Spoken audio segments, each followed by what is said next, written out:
We're back with another episode of the Randy Wilson Podcast. I'm your host, Randy Wilson, and I'm very happy to have you guys tuning in with me today as I introduce you to my brother here, Mr. Rob Wabi Youngblood. Before we get into him, we'll take care of a little business and make sure that you go subscribe to the show, follow the show, like the show, continue to keep this show in your conversation. We appreciate showing up in your algorithm. You can find this show everywhere podcasts are played, but I encourage you to go over to YouTube so you can see this brother. And I also encourage you to go to my own platform. That's randywilsonpodcast.com. Too much YB. We are out here promoting and marketing other people's platforms, whether it's Spotify, SoundCloud, all those different things, which obviously we do.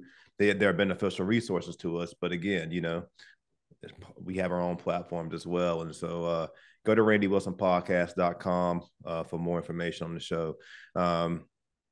We lost count of the numbers, man. We probably got near 160 episodes out here right now floating around. Some have numbers, some don't because of the urgency to put them out. We call them emergency episodes, so we just put them out. But very happy to have you on here today, brother. How are you doing? I am truly blessed by the best and proud of you, man, for your growth and diligence and dedication. So happy to be here with you. Appreciate it, man. This brother, for those of you who do not know, is making a name for himself across the country, and quite frankly, really across the world by putting himself in spaces that is allowing him just to expand his network. He's also known as the LinkedIn locksmith. He has a very expansive platform on LinkedIn. We'll talk a little bit about that. He's a two-time best-selling author, speaker, PR consultant, award-winning speaker, may I add that. This brother is a member of Alpha Phi Alpha fraternity and is a Union Knight. He is a native of the Bronx, New York. However, Richmond, Virginia has been home for him for a while. I know he's married and he has two beautiful daughters. I've had the pleasure of knowing this brother probably since, I'm going to say, somewhere between 2003 and 2006, somewhere in that time frame, because that was when I first came to Richmond and I was involved in a business platform at that time that he was involved in, and we share a lot of mutual acquaintances, and it's just been a pleasure to see him continue to grow. So without further ado, Rob Youngblood is our guest for today. We're going to probably bounce around in a lot of places, man. I've looked at some of the things you've done. Everything's always very professional, very polished, and we're going to get into the business of it. But it's also my goal today to also help listeners, whether it's my listeners or your listeners, or the people who get to see this, kind of get a personal touch also of who you are, because a lot of times, and the big thing with my platform is a lot of times we talk about the form and fashion or the public of what people see, but I try to expose the vulnerable pieces of the human being. I am a mental health guy, so like people being able to see, who you are from a father standpoint or some of those perspectives, we might get you to shed some light on that. And obviously, I cater to a big creative audience. Okay. We do have an election going on. We do talk politics, but it looks like right now the biggest thing that we're talking about in the world is who's winning, Drake or Kendrick. I'll Oh, throw that yeah. out there for humor, but at the same time, I'm sure. Have you been paying attention to this war of hip hop battle? And have you been paying attention? Yeah, I mean, I wouldn't paying attention is probably not the best form. I mean, when you turn on social media, specifically Facebook, that's all everybody's talking about. They're not talking about Drake or Kendrick on LinkedIn, clearly. Instagram definitely if you catch a certain number of memes, but yeah, I mean that's the heart of hip hop, really. Yeah. It's not that now when you start getting into talking about people's family, and then you start let's say for example, I had you and I were beefing, and I had your address, and then I put your address on my record, and I'm like, come on, man, some things It's you getting, don't go so yeah, far it's with, getting a little crazy. It's getting a little It's getting crazy. a little crazy, but that's the heart of rap. That's the heart of hip hop. That's what coming from the Bronx, New York, the birthplace of hip hop. That's what folks did. Yeah. They would rap and go back and forth and battle. And so, it's good for the culture until it gets to a place where it starts getting personal, and then people start to, hey, I'm a big fan of K Dot, and so now I'm gonna go ahead and take it to Drake and do something ridiculous to him. So, I think it's a challenge for people to see what's real and what's not. It's all entertainment, And so let's enjoy the moment. You know, it reminds me of, when we had the pandemic and they had the versus battles. Yeah. And I think one of the biggest versus battles was where you had the Locks take Yeah. on Dipset. Cam and Yep. Dipset. You know what I'm saying? That was like, coming from New York, I kind of wish I was at the Garden, but then again, I'm glad I wasn't there because it was just pandemonium. But that's the heart of hip hop and rap music, and so it's a good thing for the culture just as long as they don't take it to the personal side. You mentioned you are a native of New York. Are you happy right now are you happy with the Knicks, and do you pay attention to the Rangers? Not the Rangers. Mhm. Definitely, I got my eyes on the Knicks. I divorced the Knicks back in '99. Charles Smith and them couldn't make the layups. Patrick Ewing clogged up the lane and lost we lost to Houston, then we lost to doggone San Antonio. So yeah, I divorced the Knicks, man. So I'm not overly excited. I'm looking though. Yeah, Don't yeah. You get sound you. like you sound like every other New Yorker I know, I'm man. looking. You know what I'm saying? Now, this is what I'll say, man. And then you'll be the first person to hear this, and then obviously it'll go out to your network.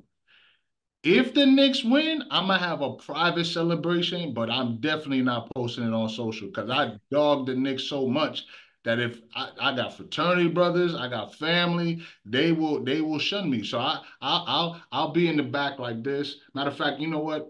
Do you remember the movie Rocky Four? Yes. All right. Do you remember when the Russian, like when they was fighting in Russia and Drago was winning? Yes. And the guys was in the booth and they was like hype. That's Yeah. gonna be me. Yeah. That's gonna be. I'm gonna be hype, but I'm gonna be hyped to myself. You know, You sound like, like a lot of other Knicks fans, man. It's unfortunate, but I tend to believe if they make it to the Eastern Conference Finals at minimum, that pair that the T-shirt or the hat, something's going to come out. You're gonna go in and oh no, I'm not wearing no. I'm not wearing no. No, I will not wear. you're I'm not not. a hypocrite. I'm not a hypocrite like that. I'll be honest with you. I'm not a This is hypocrite like sad, that. man. If we're divorced, we're divorced. Now, don't mean we can't be friends. I'll watch you. You know what I'm saying? I'll show you some love, but I'm not. Listen, I'm not gonna be like, go New York, go New York. No, are you not? Yeah, That yeah, my no, time. That was my time. But I will say, I'm loving players. I got to a place where I just started, falling in love with players. When I decided to transition from watching the Knicks, I remember having a great love for Shaq. You know what I'm saying? Obviously, he jumped from Orlando and then went to the Lakers, and so I like Shaq, and Penny was cool. And then as you start moving on, like I'm a LeBron fan. You know what I'm yeah, saying? We can yeah, get to the GOAT conversation. I'm not a Jordan fan, but Jordan's the GOAT, man. Like you yeah, can't, you know what I'm saying? Like everybody wanted to be like Mike. yeah. And LeBron, he did his thing. But I'm gonna tell you who's coming up. That And Ant-Man. Ant-Man's coming. Yeah, Ooh, he is. wait. He is. He is. Now the jokes about Jordan being his dad, that's funny. Like I, Yeah, I like I like yeah. seeing that. He is. He seems to be a humble kid too. So I'm Absolutely. Well, really, he's really he's hoping for humble. He's success. humble to a point because I heard him say something that's funny. But you got to have this energy. Somebody said, he was asking him questions about Jordan being a GOAT, and he was like, "Yeah, Jordan was great in his era." And then the guy said, "Well, if you was playing him back then, could he take you?" And the music stopped. He was like, "Heck no!" Like what I'm saying. Yeah, So his mindset is like, "I respect the greats, but don't come my way with it because I'll yeah. crush." And you got that's really the attitude that you have to have, and I'll use that as a pivot because I think you possess some of that dog in you. I mean, I was looking at your LinkedIn profile before we got together, and I want to get in. I want to talk about collaboration creates currency. Obviously, it's a book, and it's bigger than a book. It seems to me to be a movement. Yep. And but I was going through your LinkedIn profile, and you are a serial entrepreneur. You are. I mean, you've done a lot, and you're continuing to do a lot, and you've multitasked, juggling a lot of things at the same time. Mhm. And before we get into that, you are the LinkedIn locksmith. For those of you who do not know, Mr. Youngblood has spent a lot of time really figuring out how to maximize LinkedIn, not only to his benefit, but he has clients that he coaches and consults for in a wide array of things. LinkedIn being one of those areas, and he helps them maximize their potential through LinkedIn. Mhm. I'm interested constructive and from a constructive perspective on your viewpoint because you know more about LinkedIn than probably anyone I know. Right. Now, I use LinkedIn, and I've kind of observed over the years that people have become more concise in how they bullet things on LinkedIn. From going descriptions to where you see how people kind of elevate and evolve in their career. And so they may leave out the description, but they may show the benchmarks, the positions that they achieved. Right. You, on the other hand, you're very detailed on regard of everything. And I tend to, I don't know, is there a right? Is there a wrong? I'm curious in regard to how you see that, because you have a body of work that shows probably the majority of what you've done in your professional career. So I'm curious of your take on that, because it's different than what I see a lot of people speak on and how they try to coach, even from resume building, whether you do a consultation with Indeed or whomever. So I'm curious on your take on that. Yeah. So first of all, I approach LinkedIn now from the lens of a public relations consultant. And I need everybody to understand that when LinkedIn first opened, or when it started, when it launched, it was for job seekers and helping job seekers to get connected to recruiters. And it's still that. I mean, that's the main focus of LinkedIn. That's the mission of LinkedIn, is to help people to expand and grow their professional career. And then as the platform began to grow, it turned into a marketplace. So obviously you had companies that were getting on LinkedIn to find, vendors to do business with, clients to do business with. And then the growth of the entrepreneur, whether they're the solopreneur or you know, the straight up entrepreneur, or even the, virtual entrepreneur, it doesn't really matter. Whatever you were leveraging the platform to get connected to people. And that's the most important thing we need to understand, is that LinkedIn has access to professionals that are looking for ideas, they're looking for information, they're looking for income. And so when I set my profile up, I recognize that there are two types of people that are on LinkedIn. There are those who are detailed oriented, and there are those who are not. And I realized that because LinkedIn plays very well with Google, it makes sense to have keywords throughout your profile so that whatever a person's looking for, your profile will pop up. See, the goal is to make yourself easily seen, or visible, right? Because if you could do the greatest work on the planet, but if no one knows you exist, then it's going to be very difficult for people to utilize your service. So I look at it from a public relations perspective, and understanding that public relations is about promoting your story, but then getting to a place where other people pick that up and they share your story. And so now, if a person is looking for a specific resource and they see that I have that, they'll come to my profile just to grab the link, just to share it with someone else. And I love LinkedIn Life, because LinkedIn is the only platform that will tell you who has viewed your profile. Now, you may have people who, you might have, like on certain platforms, you can see, the number of people who are watching your content or whatever, but no other platform is telling you specifically who is viewing your LinkedIn profile. Now, if you have the premium service, you can see everybody who stops on your profile. But if you have the free service, then you're limited to only a handful of people. And that could be a detriment, especially if your goal is to attract new business and you want to be able to see how well is your profile performing in the marketplace and who is actually looking at you. So, even being on this podcast, there are going to be some people that are going to now go look at my LinkedIn profile.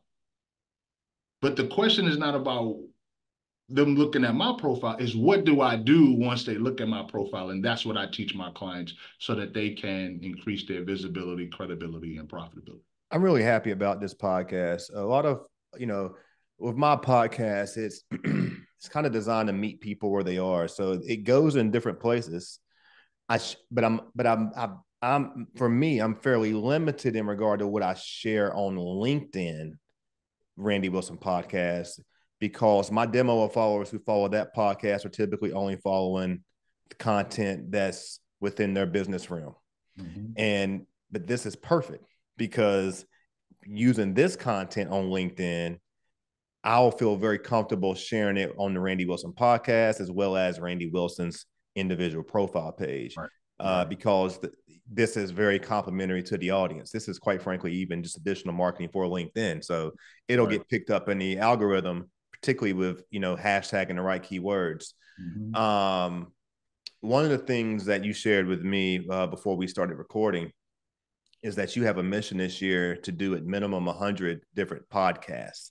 Let's talk about that and how you're doing that, part of your personal professional PR campaign for this year. Yeah, absolutely. So as a two-time author, as an award-winning speaker, as a PR consultant, it's very, very important to maximize my visibility, right? I want to increase my visibility. And there's two ways to do it. You can either do it yourself, create your own platform and pray that people find you.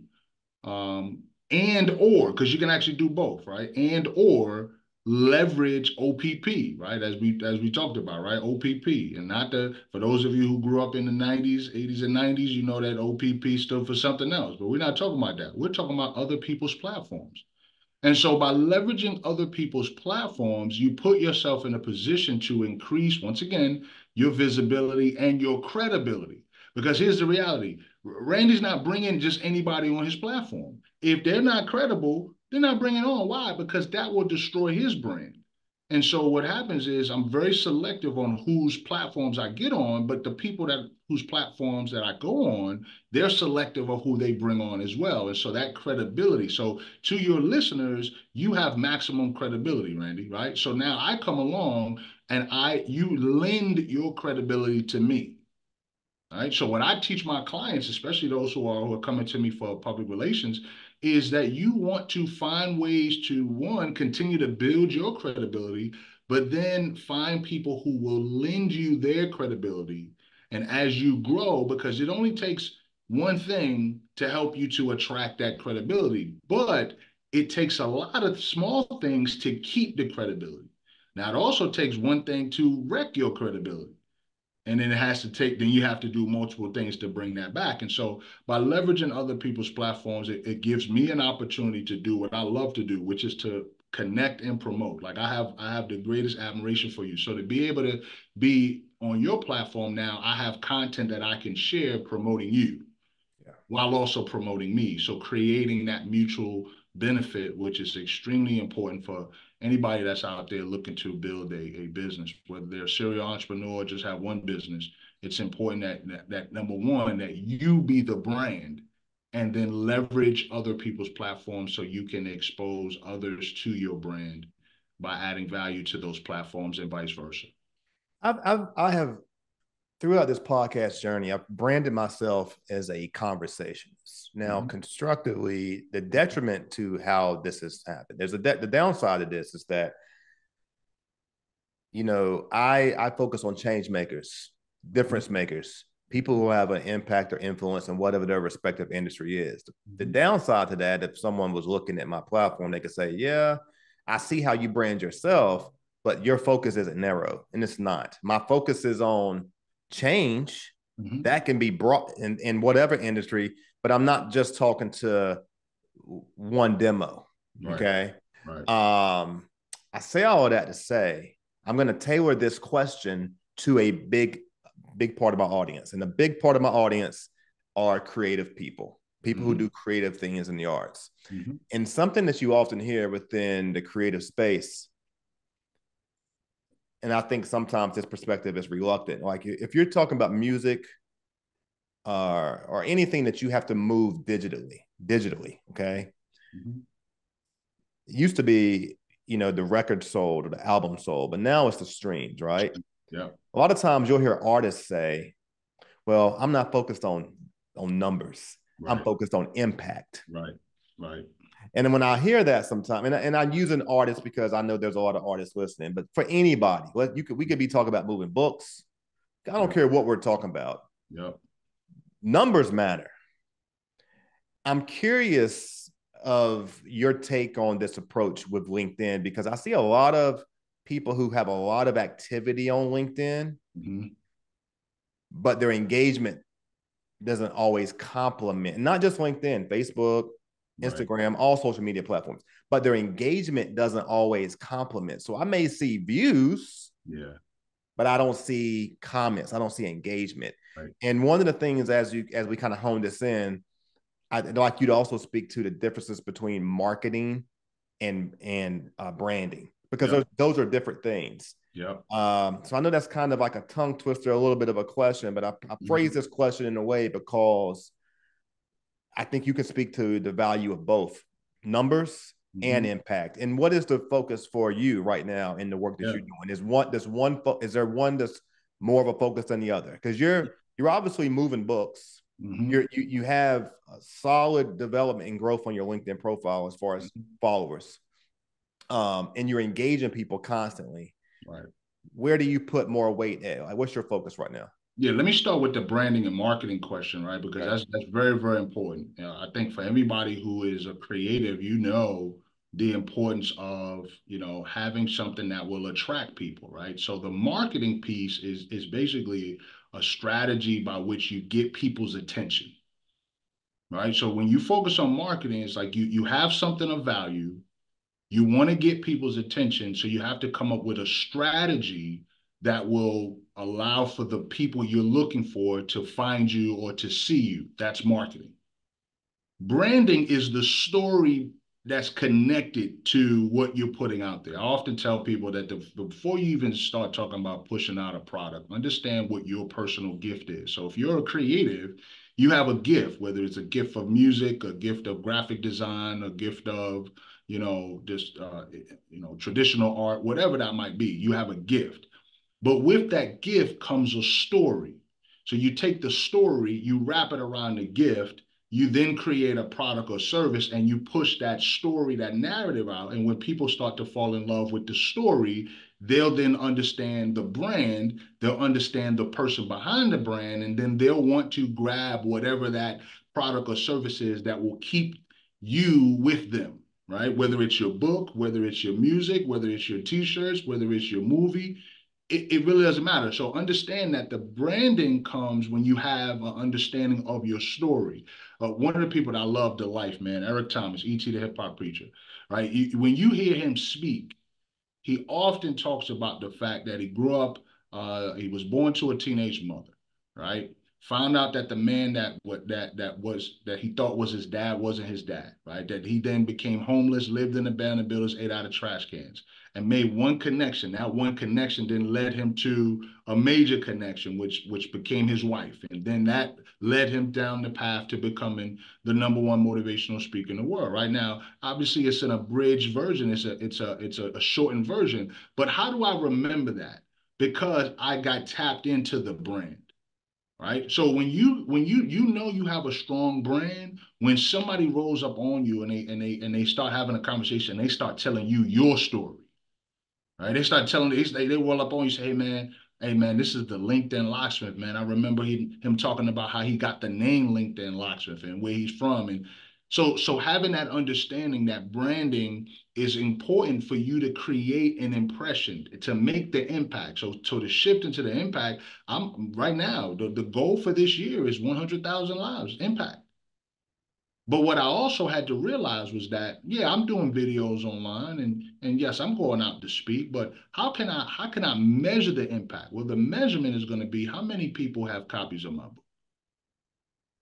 All right. So I at first coming into 2024, it was just about impacting 100,000 lives. And I just, I'll figure it out. Like we'll figure it out. No, no, no. You can't do that. Mm-hmm.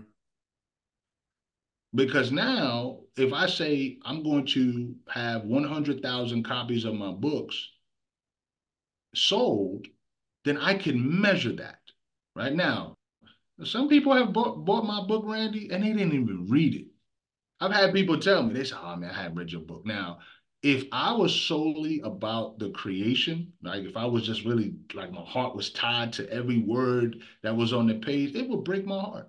Yeah. Because I'm like, listen, I wrote the book for you to read it. Now you're going to tell me you're not reading it. Yeah. But I had to detach myself from that and say, okay, it's also the fact that my book is a business. Right. And so impact may come down the line. There's books that I have in my house right now. I haven't read them. So why should I be mad if somebody ain't read the book? But what happens is at the time when they need it, they'll be impacted, right? So the impact piece, now you have, now here's the reason why impact is so important, because you're focusing on the person. There are people that are only focused on the profit.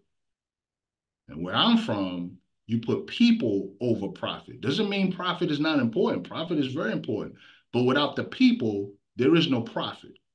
Mm-hmm. And if you focus on the profit, that means you'll sell your mama up the river to get that money.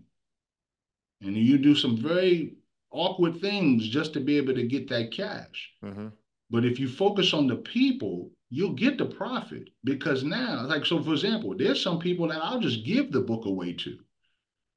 Does that go against me? No.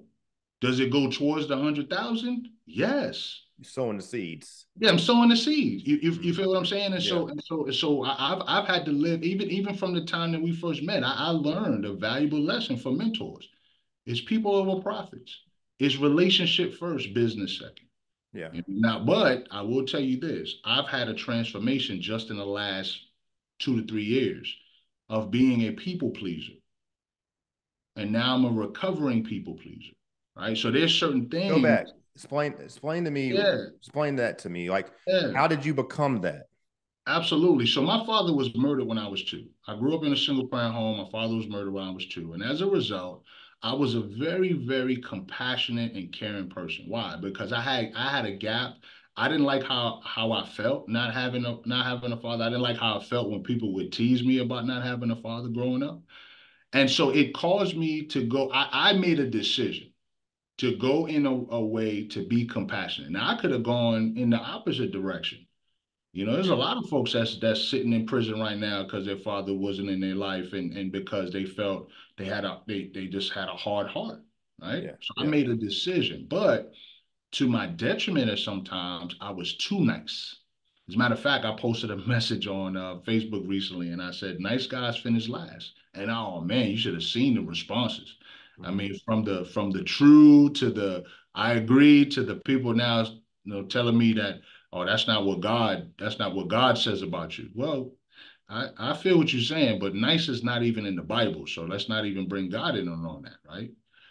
But what I had to learn, and this came from Eric Thomas and a few of his people, when they told me to my face, nice guys finish last.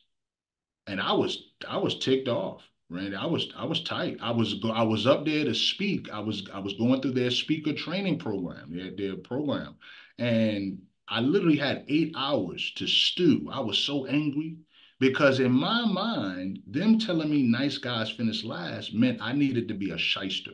Because that to me was the opposite of a nice guy. But I got some coaching.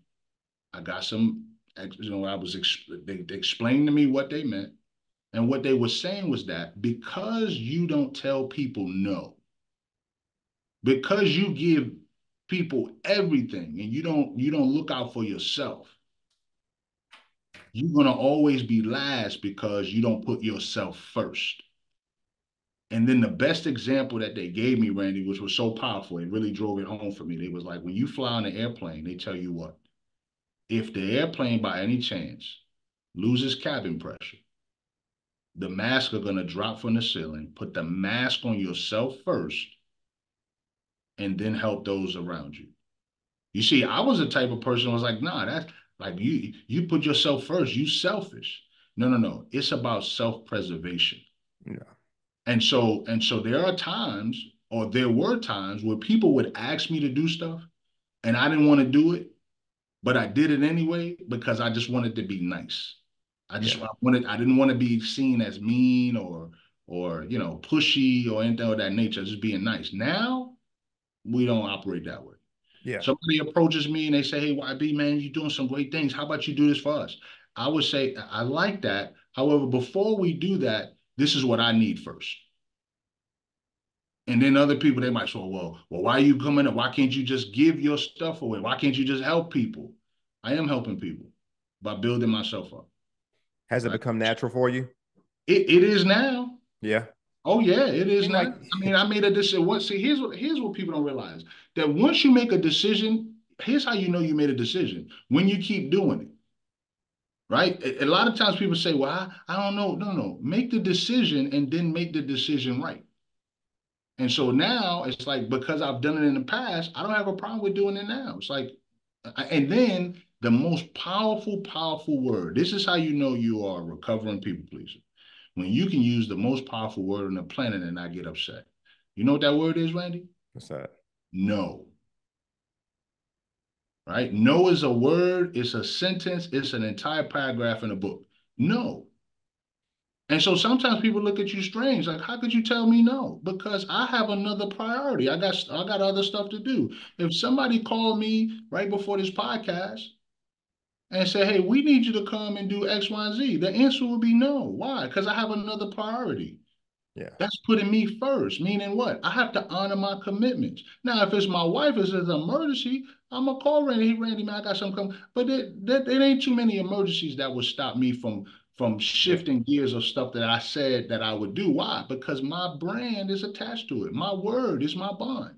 And so that's the important thing when it comes to that impact, is focusing on understanding that, hey, I have to look at what are my priorities, what I need to do, and then how do I blend it in with everybody else? And if it doesn't fit the priority, the answer is no, especially as a speaker. Like, people want you to come out and speak thinking that they're paying you for your time, but they're not paying you for your time.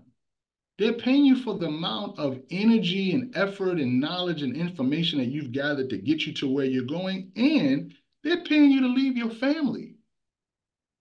I had an organization reach out to me and they said, hey, man, we'd love for you to come and speak in Washington, D.C. And this is what we're doing. It was tied to, a group of people that I'm connected to. And so I said, well, great. What's your budget?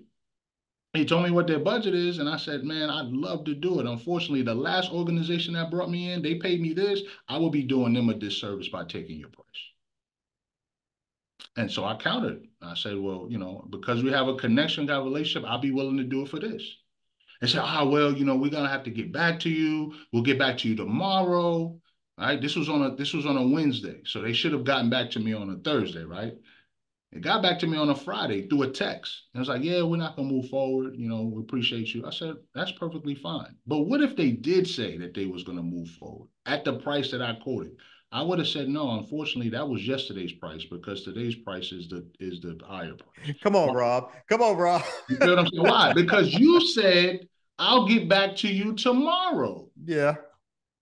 Right? But Tomorrow is look, devil's Thursday. advocate, Today, devil's advocate, devil's advocate here. yeah, I'm with you. shoot. Yeah, Devil's shoot. advocate. I'm Yeah, with you all the shoot. way. But let's say, Mhm. people got to go through layers. They may have intended to get back with you Thursday, but maybe they needed someone else to sign off on it. Hit me No? back and say, hey, listen, we need another day. What if they hit you back? Okay, I'm with you. Okay. You know what I'm saying? Communication is key. You know what I'm Yeah. saying? Don't tell somebody. So here, for example, if Delta Airlines said we leaving at 10 a.m. and you show up at 10, you're gonna be sorely mistaken, because they say they flying at 10, meaning they about to lift off. The doors are closed 30 minutes before.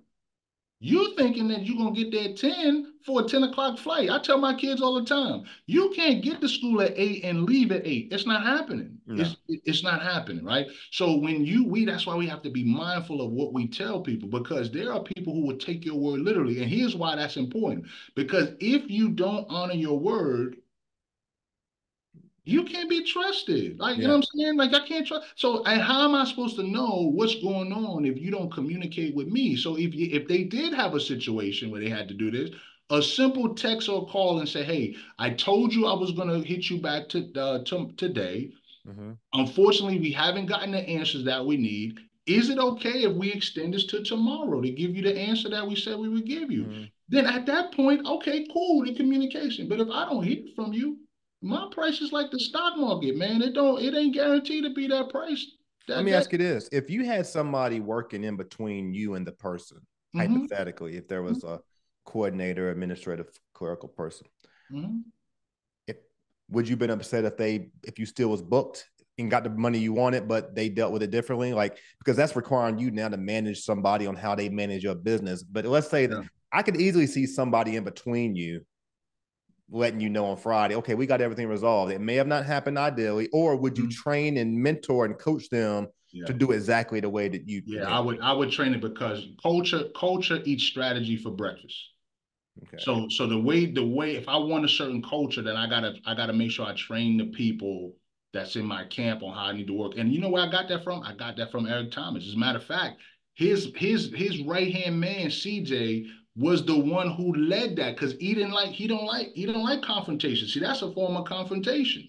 Mm-hmm. You know what I'm saying? And so he Mm-hmm. was like, no, the people would call and say that they want Eric Thomas, and he said, hey, the price is 20,000, and if you call me tomorrow, it's 25,000. Right. And so now what it does is it creates a sense of urgency because if a person is in demand, right, the price is going up. That's, that I went to school. I finished with a degree in business administration. My concentration was in finance and economics. So don't ask me any finance or economics questions other than supply and demand. So I know the fact that if the supply is low, right, the demand is going to be high. Yeah. It's going to impact the price. Look at real estate.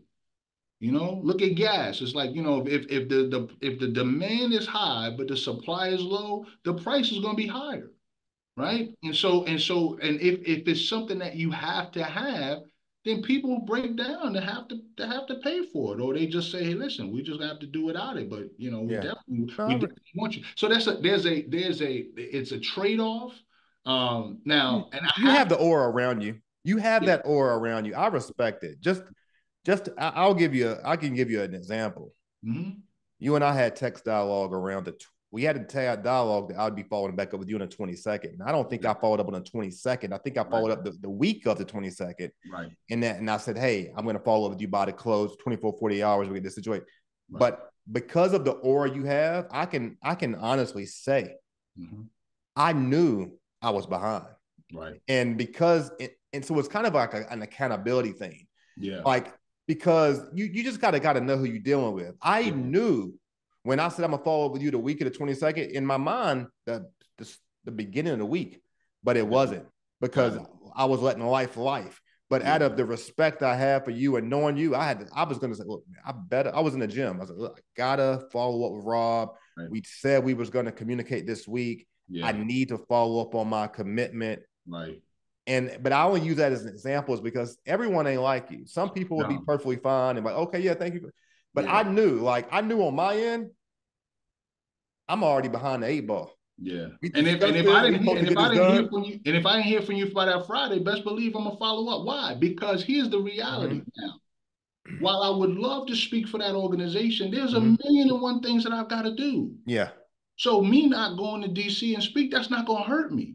Yeah. Because I'm not chasing money. You feel what I'm saying? I'm chasing purpose. But because I have a goal to get on 100 quality podcasts, I'm gonna follow up. Now you wouldn't do this, but sometimes people will ghost you, right? They'll tell you they'll do something, and then you follow up and you following up and you following up and you following up. Well, then I'm like, okay, either A, they're dealing with a health situation, dealing with something, or they just really don't want me on their show. And some people say, well, you shouldn't assume. Well, you know what? Actions speak louder than words. Yeah, they do. Yeah, You know what my I'm wife saying? always says words will win. Oh man, words Words matter. will win. So if you tell me you're gonna do something and you don't do it, I can't believe what you say. I gotta look at your actions. Yeah. And by that time, I'm like, okay, well, listen, hey, I appreciate the fact that you got back to me about 4 weeks later, but unfortunately, something else has come up and I'm not available anymore. Yeah. Hey, let's transition because we got about 20 minutes and I want to I'm having fun. So I want to make sure I get back to the agenda here. We got to talk about collaboration, increased currency. I think I see the book over there beside you. No doubt. Show the people the book, man. And you have to make sure I have a copy of that. I'm a marketing guy, so you can't be out there marketing and not have your products. And then you mentioned two-time author. This is my first book.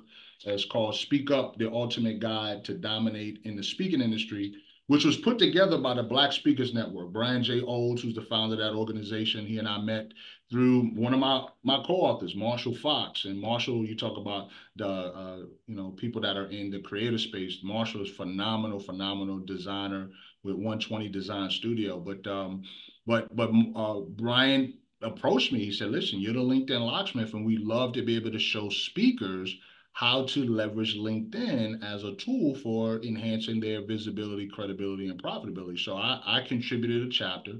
We talked about LinkedIn enhancing your network and your net worth.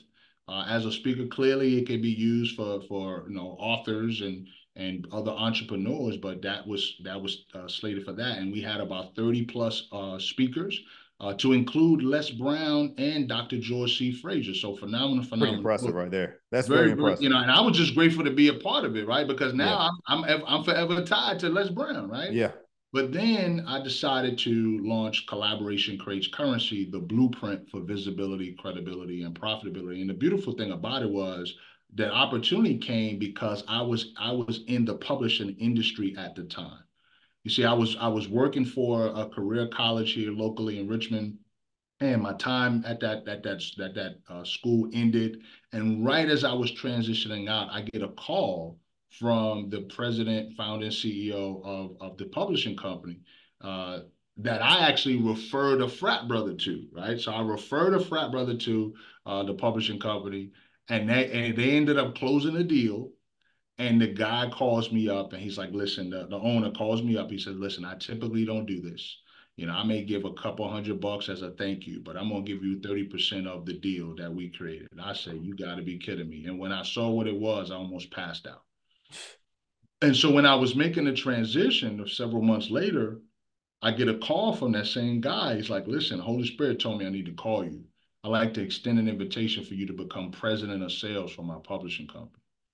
I was blown away. I'd never worked in publishing before, but my background is in sales and marketing. So I felt confident to be able to step into the pocket. And as a result, I also got the book out the deal. And so what I did was I approached individuals who had yet to become authors or had their own books, and I gave them an opportunity. It's kind of like you look at like Spike Lee or you look at Tyler Perry, right? They often bring in up and coming actors, Yeah. right? And you leverage those actors in most of their movies. And I wanted to leverage that. And so I approached a handful of people, invited them to be a part of the project. And the people that followed up and followed through were able to get into this book. And so we have myself, we have Marshall Fox, who's a dynamic designer with 120 Design Studio. We have Deborah Delgado, who's a consultant and coach, mainly working with women to help them enhance their career prospects. We've got Sherrod Ledet, who is known as the leadership locksmith. So he's one of my clients. Matter of fact, all of them are my clients. And then we have S. Elliott Brooks III, who's a pastor out of the Midwest, who's done some tremendous things when it comes to, just helping people level up in their lives. And so, we make up the Collaboration Creates Currency book, which has, as you mentioned, has become a movement. So the Collaboration Creates Currency movement, the focus of the movement is to enhance the clarity, confidence, and communication skills of individuals, specifically of entrepreneurs, so that they can make better connections that lead to collaboration opportunities and leads to currency, creates currency. But the foundation of it is that we want to eradicate or break the cycle of poverty, right? By focusing on helping people become financially literate, right? Help them become financially independent and help them to become free. And a lot of that comes through mindset, mentorship, and the methodology. And obviously, you can kind of pick up, from our initial connection where that influence would come from, right? Mm-hmm. Because I didn't come from an entrepreneurial background. My mom worked for the telephone company. She worked overtime, double time, triple time. It wasn't until I got tapped into some business prospects and I read Rich Dad Poor Dad that then I started to understand that, wait a minute, this is unbelievable how in this book it teaches what wealthy parents teach their children that the poor and middle class do not teach their children. And so then you start attracting the mentors who then help you to develop the mindset, which then teach you a methodology to go about becoming financially literate, financially independent, and free. And so I'm just looking at duplicating that same process through the Collaboration Creates Currency movement. With first off, let people know where they can purchase your book. Absolutely. You can go to collaborationcreatescurrency.com, collaborationcreatescurrency.com, or there's a phenomenal Black-owned bookstore in Petersburg called Resist Booksellers. One of the owner is a Virginia Union alum as well. His name is Demetrius Frazier. Phenomenal guy, father, leader, community servant, and the book can be found at Resist Booksellers as well. So for those of you who are listening who are in the Petersburg, Southern Virginia area, definitely take a visit there and get your copy there. But you can go to collaborationcreatescurrency.com and get your book autographed directly from me. And hint, he owns that site. Yes, You catch yes, that? You catch yes, that? You know what I'm saying? We're not absolutely, promoting Amazon and all these other absolutely. places. Come on, there you Good for go. you. Good for There you you. go. Yeah. Um, with there being so many systemic issues that impact people that look like you and me when it comes to just education, Mm-hmm. financial literacy, are you being intentional on behalf of marketing that book strategically in Black and brown communities? Because that's Mm-hmm. one of the areas where we kind of struggle to some degree when it comes to collaboration. We talk about building a community, we talk about building neighborhoods, but our homes are broken. So before we can really step outside of our home, it's we got to get the home tight. I'm just curious, like, is there a strategy behind that? Because Oh yeah. quite frankly, our people need it the most. Oh yeah. So in April of 2024, I realized that that was Financial Literacy Month, and so I created the Empower 5K Financial Literacy Initiative. Very long title, but essentially what it meant was that I wanted to empower 5,000 people during the month of April by putting copies of Collaboration Creates Currency into their hands. And there were four distinct groups of people that I wanted to target to get the book. These were aspiring entrepreneurs, college students, returning citizens, and military personnel, whether active or retired. Right. And so when you talk about our people, the way that I was going about doing it, though, was identifying sponsors who would be willing to purchase copies of the books that can then be handed to individuals in those four communities or within that sponsors community, right? And so I approached several folks. I want to give a shout out to one of my frat brothers, Kelvin Oliver, who owns Core Mortgage. Right. So you think about, being able to collaborate with a frat brother who looks like me, who has a mission to impact our communities. So now he can take that book and then bless people in our community. And so now I extended that initiative to actually help me in securing the 100,000 lives to impact. And now I'm focused on identifying sponsors who would, underwrite books at a specific level based on their budget. Based on the level, they get a certain number of books. And what I do is I'll take their logo and a QR code, put it on the front back cover, and use it as an opportunity for them to attract people to them as well. So I'm a firm believer in connecting business owners and sales professionals to their ideal prospects. That's my gift. I'm a connector. I'm a promoter. And so I didn't want it to be one way where I was benefiting because a sponsor obviously would pay for the books. I would get paid. We have books to give away, and so it only would benefit me. I wanted it to be mutually beneficial. So you'll see whenever a sponsor comes online, they get a flyer. I'll promote that flyer. Their logo goes on our website. I'm constantly talking about them, right? So I love to go above and beyond. I never want to get beat giving. So if somebody does something for me that helps me to reach a goal, I'm going to go 2 to 3 steps ahead so that I can show them that because they made an investment for me, in me, I want to go above and beyond the call of duty to support them. And what that does is that then creates a giving war. And we're just focusing on growing and impacting each other versus people looking at me like, okay, I invested in YB. I ain't hear from this dude ever since I gave up the money. We Yeah. never want that to happen. So that's one of the ways that we're going to be impacting our community. And so just being able to be intentional about approaching certain sponsors. And as you know, because you secure sponsorship all the time, sometimes it's not a good fit. So some people may like the mission, but they might say, well, I got to go talk to my team or whatever, which is Yeah. fine. But that's not going to stop me from getting the word out and identifying people who say, yeah, I love what you're doing in the mission. I love what you're striving to accomplish. I'm willing to put out my bread to help you. And then, depending on the level of sponsorship, I'm coming out to speak. I'll come out and speak to their organization, you know what I'm Yeah. saying, or speak to whomever because of them. And that's where I'm intentional about being able to impact more of our That's community. beautiful, man. That's So, beautiful. That's pretty. Your action.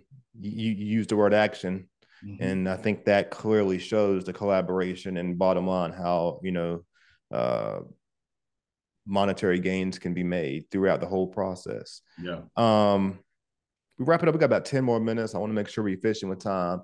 Yeah. You provide coaching and consulting. Mhm. Distinguish the difference between the two. Yeah, one word, accountability. So when you have a coach, your coach is going to hold you accountable to the things you said you want to accomplish, right? Consulting is when you literally you get strategy, Mm-hmm. right? So somebody might say, well, YB, I need some LinkedIn consulting, right? And I was like, great. We can do a 1 hour consult, or you can schedule like a 90-day consult. And then what you're doing is you're just coming to me and essentially, I don't really like this term, but I'm going to use it because people can see it. It's allowing you to pick my brain. Mm-hmm. You know what I'm saying? You're getting answers to your challenge. Mm-hmm. But coaching goes another level. So now I'm going to give you strategy, but then I'm going to hold you accountable to the things you said you want to accomplish. Right. So I have a coaching community called the Collaboration Creates Currency Coaching Community, and it consists of entrepreneurs who have yet to hit six figures in their business. Why? Because that's where I can truly measure impact. Imagine having 120 members, and half of those members hit six figures. That's $6 million in economic impact if they all hit $100,000. So now the next year, I go out to the community and said the Collaboration Creates Currency movement had a $6 million economic impact on entrepreneurs. Why did you do that? Well, we've started with helping them get clarity, which then increased their confidence, which allowed them to communicate effectively, which then led to them making better connections, which opened up the door for new collaboration opportunities, which then led to currency. And if we really look at the numbers, Randy, if you have $1,000 product or service and you connect to 150 people in a year, that's $150,000 all day, every day. But here's the challenge. Number one, where do I find the 150 people? And do I have enough clarity, confidence, and communication skills to attract the right people? You feel what I'm saying? So Yeah. it's a numbers game, but it's also a internal fortitude game because most people think sales is strange. Like they don't want to do sales. They're like, I don't like sales. I don't like to feel like I'm convincing people or whatever. Well, sales is not about convincing people. Sales is about influencing people. Big difference. Mm-hmm. See, most people who don't like sales is because the person who sold them did all the talking. Well, see, that's not sales, that's marketing. Why? Because you're still, if you're doing all the talking in a transaction, it's because you have not attracted the right person. Now, how do you know you're in the sales side? When you're asking the right questions. When you get to the point where they're asking questions. So, for example, somebody might say, hey, YB, I heard about your book. Well, when they told me they heard about my book, that means the marketing already worked. They heard about the book. Now they're coming to me. They say, YB, I heard about your book. I say, great, man. Well, have you purchased your copy yet? Question number one. Oh, nah, man, I heard you on the podcast, man. I thought, how can I get your book? Well, you can go to Collaboration Creates Currency. How many books would you like? Question number two. What would you like to do with the book? Question number three, right? So now what I'm doing is I'm identifying the gap or the goal that that person has, and I'm finding a way to connect them to what they want. That's what selling is. Interesting, man. I feel like that what you said just now about if you're talking to someone and you feel like you're selling, but you're not getting any feedback. That's almost like relationship advice.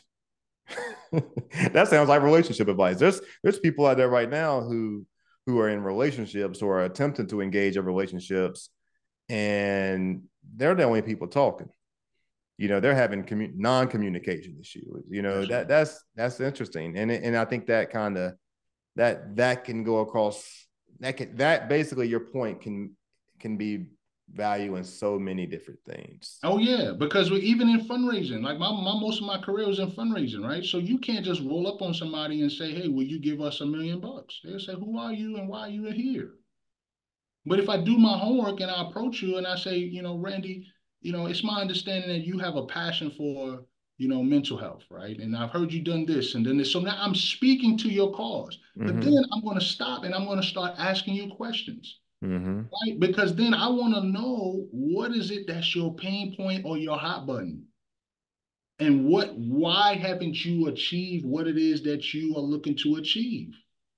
Mm-hmm. And then I'm going to say, well, let me ask you this. This is always my last setup question for a person. I say, well, Randy, you gave me all this great information. You know, If there was a way for me to help you to get that, would you want to work with me? Because see, the challenge for a lot of folks, Randy, is they don't like being told no. But no sometimes is your best friend. Why? Because it saves you time. Yeah. And that's consistent with therapy too. Like Yeah. a lot of times in therapy, people think that the best person for them is someone who can understand them. And this could be professional therapy, or this could just be talking to your pastor or talking to some, this could be in any relationship where you're counseling one another. But a lot of people want someone who could identify and understand them. Mm-hmm. And in most circumstances, I mean, that can be helpful to some degree, Mm-hmm. but a lot of times it's people who have no experience or opposite, you know, that can be objective and can help you with that accountability piece. Mm-hmm.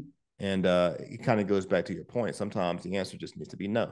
Yeah. Mr. Youngblood, I have a relationship that I'm involved in right now with a person that um, keeps coming at me for things, and I keep Mm-hmm. saying no. And I Mm. keep saying no because I think that's the nicest, simplest way to provide an answer and hoping that they get the point. If Mm-hmm. I ignore them or block them, I feel like that would be even more counterproductive because it would make them angry and vindictive. But Right. I'm being honest. I'm being Mm-hmm. straight up. I'm saying no Mm-hmm. because I've exhausted my efforts in this situation and just continue to give. And I thought about that. I thought about that as you was talking about that because there's nothing wrong with saying no. Mm-hmm. And if you can say no and sustain a good, cordial, onward going relationship, Mm-hmm. at some point you may actually get a yes. Oh, no doubt. I had it happen just recently, right? Yeah. So I approached somebody about it, my direct sales opportunity, right? Mm-hmm. And the person was like, "Nah." Now I could have accepted that, but I've learned get clarity. Always seek clarity. Mm-hmm. So I asked the person. I said, "Well, why?" See, if you don't, here's this is where my growth went to another level. Right? I said, if I don't believe, why should I expect other people to believe? So when I ask you a question that I think could be a benefit and you tell me no, and I just accept it and run and go cry in a corner, I don't really believe in what I have. So if you tell me no, I should be shocked. I mean, no, well, why? Mm-hmm. Now, obviously, some people can go back to the old school. What our parents tell you because I said so. Okay, that's cool, but that's not being an adult. Like Stop adults explain their reason, and then there's some people. Well, I don't gotta explain myself to you. Okay, cool. So what that tells me is we don't it. have a relationship then. Yeah. Because if we don't have a relationship, then you don't feel comfortable enough to tell me why. So I asked the person, said why, and they told me, but they wasn't really clear. So I said, well, help me. This is by no means am I looking to step into your lane, right? But I learned enough from being around mental health folks to say, well, help me understand. Right? Help me understand what you mean because I don't understand. Now, I'm not saying, listen, you told me no. I accept it and respect it. That's one of the ways that I protect myself, Randy, from a no.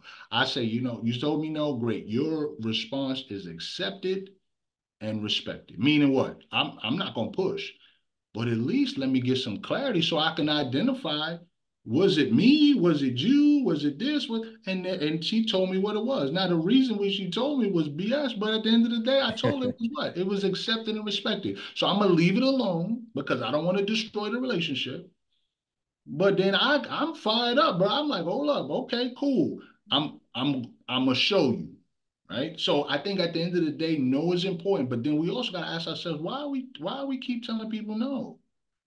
Is that a mechanism for protection, or we just don't want to deal with that situation, right? So I think it's, and it can be both. yeah, It can be both. yeah. It can be both. Kanye West said that some things can be explained, but most things need to be experienced. And I think that Mm, sometimes you can, I know Kanye can say a lot of things, but that's one yeah, of the things I've really honed in and thinking about that yeah. because throughout that whole process of hearing no, Hmm. it's an experience. Oh yeah. And sometimes you're not, and sometimes, like you said, sometimes the answer is not within the answer. Sometimes the progress sometimes the true progress is measured through the process of your experiences. And you don't need an answer because things kind of sometimes things speak for themselves. Sometimes no answer is the best answer.